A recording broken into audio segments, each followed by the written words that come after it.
Welcome to the Basketball Show. I'm Jamie Soward. Alongside me is Shane, the Hammer Heel. How you going, Hammer? Good to have you here, Sowie. An NRL 200 gamer. Love your basketball, though, the Kings in Boston. Love my basketball. Not such a good week for the Kings, but we'll talk about that a little bit later. Okay. Of course, thanks to our sponsors, Alcatel, Unibet, the Daily Telegraph, the sister publications, and of course, we film on location here at the Throwback Store on Oxford Street. Let's get straight into it, Hammer. Who's under the hammer this week? Well, I'm not that strong on under the hammer this week. Normally I come just flying, but I'm going to go with the top 4 teams for poking themselves in the eye.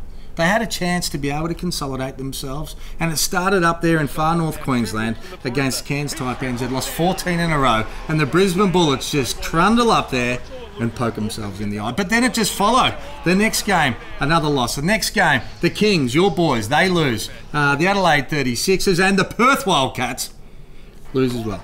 Well, they're looking for a third import. Are you keen? Can we sign you up? Mate, I reckon I could help them right now. I may be a bit slow to get into the spot, but I will let it rip. They need some three-point shots. They do.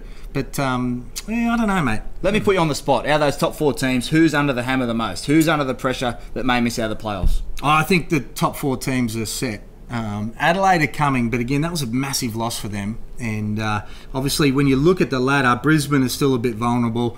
I think Perth will make it, but if they don't get this third import, I've said it over and over again, and let me hear it, Lockie Reed. Let me hear it.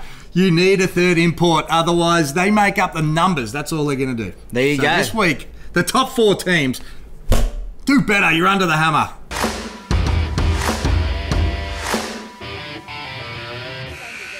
Stroke of the week. A couple of guys play their 300 games this week in the NBL. Alex Loughton plays 300 games for Cairns. Another special guy. You've got his jersey on this week. You want to talk about him? That's why I'm wearing Perth this week, Damien Martin. Well done to Alex Loughton. Last week we had Gibbo for his 400th, I think it was. But Damien Martin is special.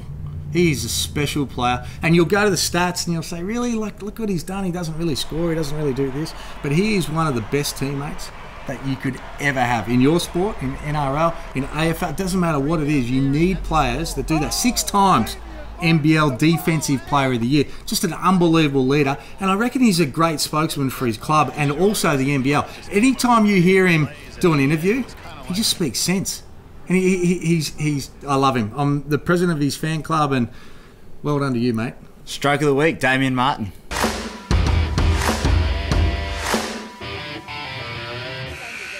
Key news item of the week. This week, Shane, you want to talk about salaries, making them public. Please explain. Well, not the individual salaries. I don't really care what the individuals get. I want to see what the teams get.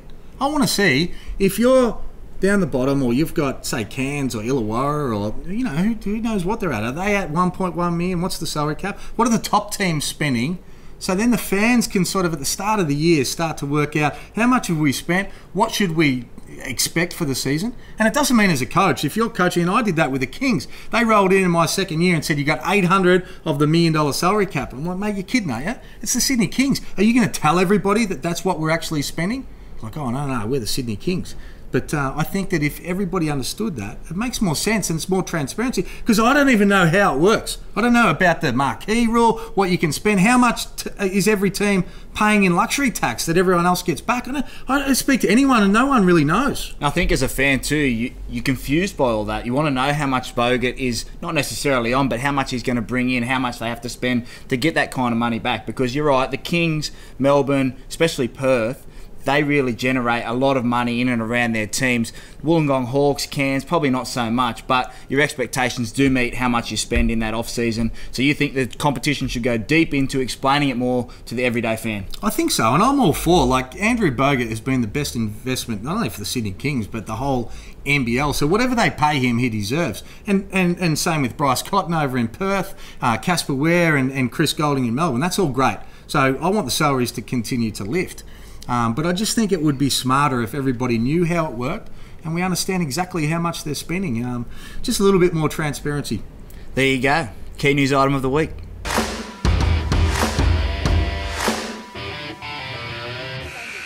Welcome back to the Basketball Show. What's next, Hammer? Oh, I know you're a rookie, mate. Last week we had Carfino, and it was Carfino's call. This week we'll go sweet and sour, mate. It's back on you. What do you got for us? Well, One thing that confused me on the weekend, the game between the Sydney Kings and the Illawarra Hawks, is the unsportsmanlike foul.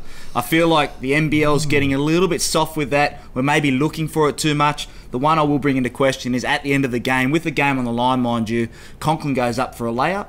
Right at the end of the game, Bogut is up in the air, comes down, flops, but his first movement was to intentionally go for an unsportsmanlike foul.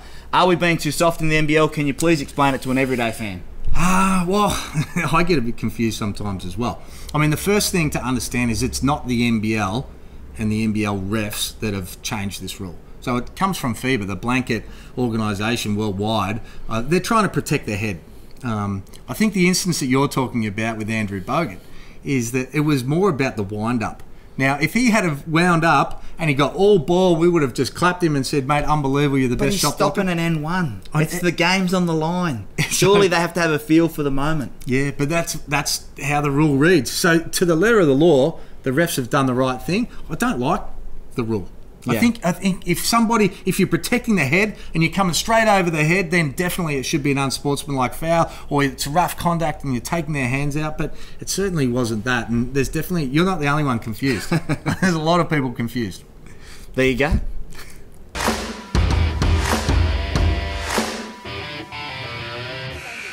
This week's Unibet game preview, straight in the NBL. Hammer, we're going through these games pretty quickly. Illawarra host Adelaide.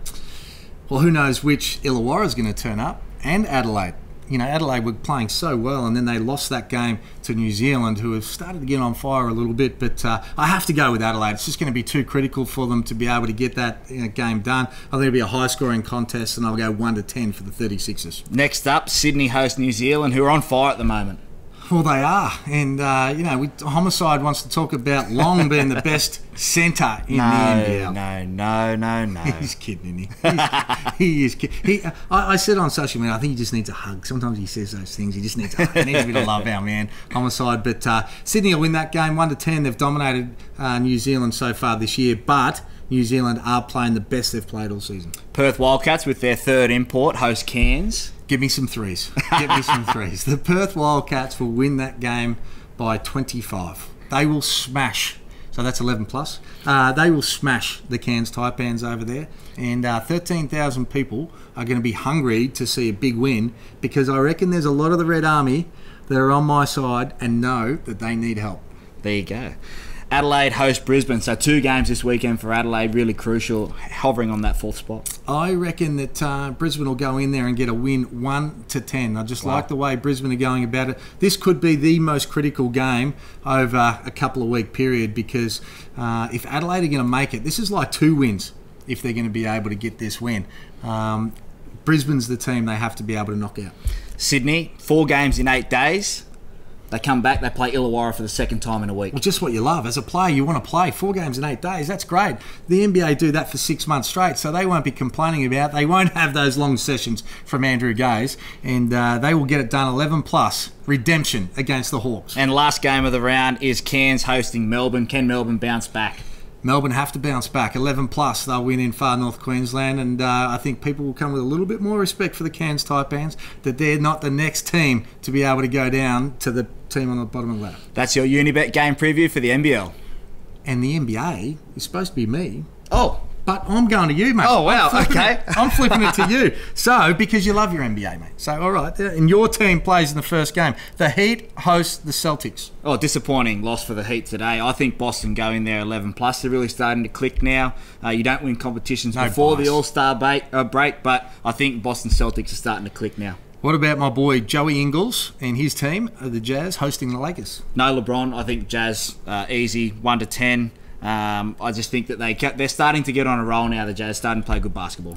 The Thunder host the Spurs, who are starting to play good basketball now too themselves. Yeah, the Spurs. They are, but they're not as good as OKC. I think OKC will be the top 3 seed this year. 1-10 though. I think that they have good defense. The Spurs up and down though. The Thunder. Yeah. Mavs host the Warriors. Luka Doncic probably my second favourite player in the whole NBA at the moment. Oh. Well, in the world, after you, of course. Yeah. Look, the Warriors go in there. They haven't been playing great consistently this year, but it's hard for them. They're so bored during the regular season, but I think they go in 11+. And Brockhoff playing in that game, got some points on the board the other day. He certainly did. It's great to see all our Aussies going well. Jonah Bolden, of course, for the Philadelphia 76ers. Baines still out with that broken hand. My favourite player, Baines. Thanks, mate. That's our Unibet preview of the week.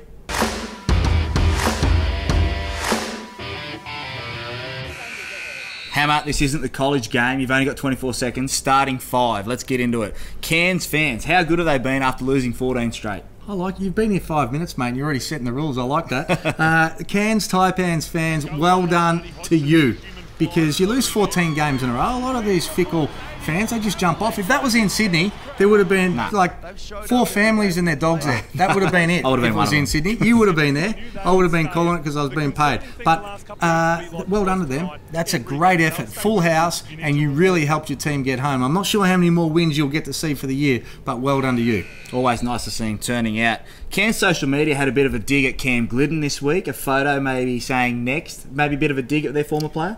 Yeah, I don't mind it.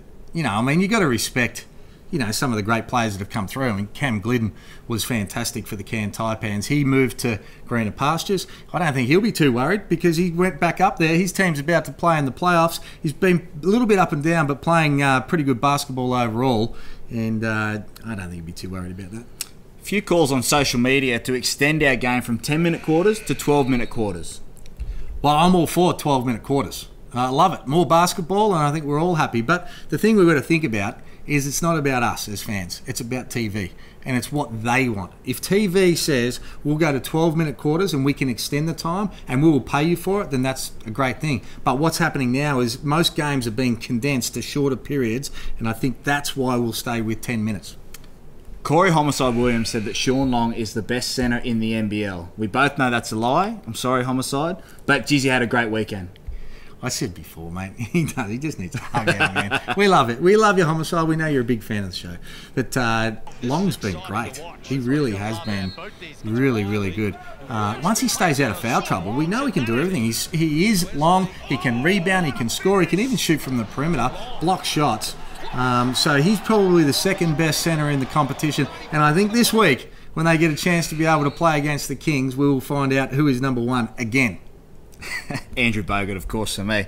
And Rob Beveridge coaches 300 games. A couple of players brought it up this week, but magnificent work from him to get that 300 games. Well, it really is. I mean, there's only 8 coaching jobs in the league, so to be able to get 300 games is a terrific effort. He's a championship-winning coach in Perth with the Wildcats, and a couple of seasons ago I reckon it was his best season because he took the Illawarra Hawks to a grand final. They lost, but thought they way overachieved. Difficult year this year. I think he got it wrong with the selection of his team at the start, so it's always been hard for him from there, but well done to Rob Beveridge. Great effort.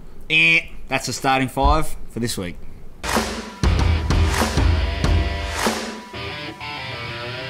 Hammer, time for my favourite segment of the week, Crunchtime, sponsored by Alcatel. Yeah, we love these, mate. Love these phones. And, yeah, wait till you see who we got this week, mate. Here we go. You. Oh. You mate, it's the first time we've done it in store. Oh, wow. We are going at you for crunch time, all right? You ready? I'm ready. Fold or scrunch? Scrunch. What? You're an homicide. We got our second scruncher. You bloody beauty. Pineapple on a pizza? No. Oh, mate. Tomato or barbecue sauce? Tomato, 100%. Mate, you're going to strike 3 for me. Who wins one-on-one in the block? You or Danny DeVito? Me. You got him? Yeah. For height. Cotton or Lamar Patterson? Who wins one-on-one? Patterson. Just take him down too low. Strong. Newley or Golding? Golding, that step back is dangerous. I hate watching him play our Kings, but I love his arrogance. Bogut or Long? Bogut, 100%. He's the best player, MVP, does everything every week, doesn't just have a flash in the pan. First word that comes to mind, homicide? Confident. Joey Wright? Vocal. James Harden? Travel. Kyrie Irving? Don't get excited. Flat Earth. LeBron James? Second greatest player of all time? Yeah, that's fair. Who do you love more, the Sydney Kings or the Boston Celtics? Celtics, sorry Kings, but I still want to have my free tickets. Fair enough. One thing that rugby league can take from basketball? I think the replays. I think the way that the refs go over there, they're in the moment of the game. They can go over and have a look at the vision, and then they come back and make a decision rather than send it to someone who's maybe in a different area code, aka the bunker, and hasn't really got a feel for the game. And then it comes back to the on-field referees. I like it. And what can basketball take from rugby league? Physicality. The unsportsmanlike fouls on the weekend, Ware an accidental trip on Ogilvy, Adnam stepping to AJ Ogilvy on a 7-foot guy, chesting up. That's just good banter. I guarantee the NBL and everyone will use those images in next time when the Hawks play the Kings. So a bit more physicality. I like it. Go old school. And which expert commentator do you reckon you could take one-on-one?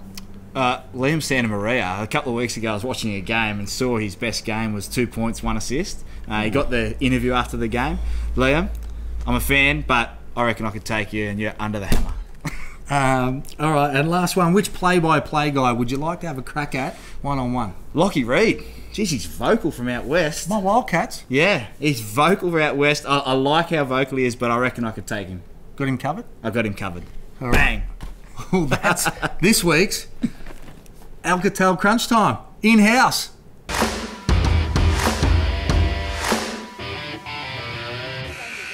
Well, Hammer, thanks for having me on the basketball show. I really appreciate it. I had a good time. Mate, good to have you here, that's for sure. But, hey, well, how did you get into basketball? You're a rugby league guy. Before I let you go, I should have asked it earlier, but where's the love of basketball come from? Oh, I've always played basketball growing up. My mother was a very good basketballer for the Wagga Blaze in State League. Won a title down there with her twin sister, who played for the Canberra Capitals as well. So, no doubt, point guards? Very good point guards, yes. And my stepfather, massive Celtics fan. So that sort of fandom came from that there.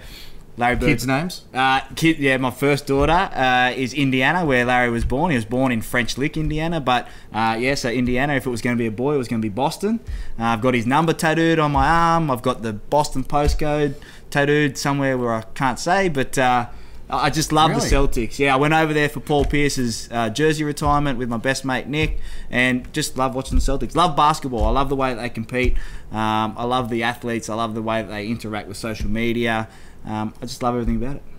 Well, mate, we appreciate you coming on. So this little Alcatel number's for you, mate. Thanks, brother. Great to have you there. Cheers. Thank you very much. And don't forget to like us on Facebook, all your social media outlets, YouTube, Twitter.